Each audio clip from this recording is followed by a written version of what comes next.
Aš manau, kad nepriklausomai ar senas ar jaunas žmogus, ūkininkas ar verslininkas, visi mes norim geresnio rytojaus. Norim, kad mūsų vaikai neišvažiuotų į užsienį, kad būtų gyventi saugu, kad nebūtų skurdo, smurto ir visose šeimose būtų jaukumas ir gera gyventi.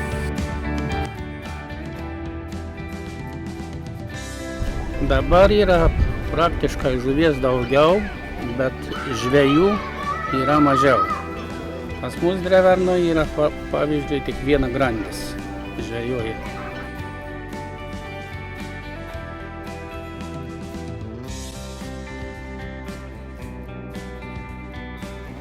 Kaip įsivaizduojate rytojų ir Lietuvą po 5 metų? Visą laiką mes turim verslininkai tokį optimizmą ir turbūt viltis miršta paskutinė. Bet jeigu tokiais tempais žmonės išvažiuos iš Lietuvos, jeigu tokiais tempais mažės mūsų darbo jėga, jeigu tokiais tempais bus didinami mokesčiai, tai rytojus mūsų laukia turbūt ganėtinai sunkus. Ar pasikeitė žemės ūkis prieš 10 metų ir dabar? Viskas keičiasi. Pasikeitė ir žemės ūkis. Kaip įsivaizduojate Lietuvą po 5 metų ir kaip įsivaizduojate rytojų? Mes su kiekvieną dieną europėjam. Taip ir įsivaizduojam. Reikia nuvažiuoti į Europą, pasižiūrėti, kaip viskas vystosi, mes iš paskos. Kaip įsivaizduojate rytojų? Na, šiaip esu optimistė, tačiau Lietuvoje optimizmų nelabai kvepia. Situacija matosi tik tai blogėja, bet tikiu, kad ateityje problemos pradės būti sprendžiamos.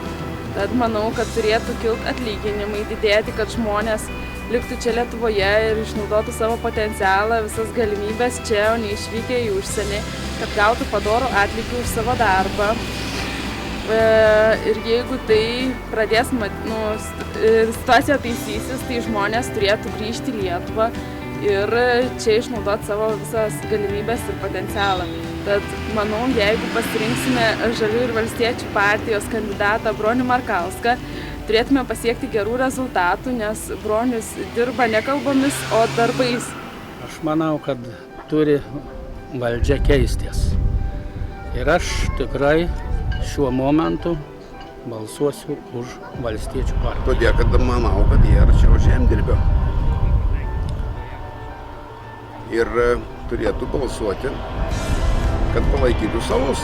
Deja, šiandien, kalbant su žmonėm, tikrai to žmonės nejaučia ir yra pakankamai daug neužtikrintumo dėl rytojaus, pakankamai daug abejonių, kas vyksta mūsų valstybėje ir tikrai didelio pergyvenimo, kad Lietuvos laukia ekonominis, demografinis ir socialinis bankrotas.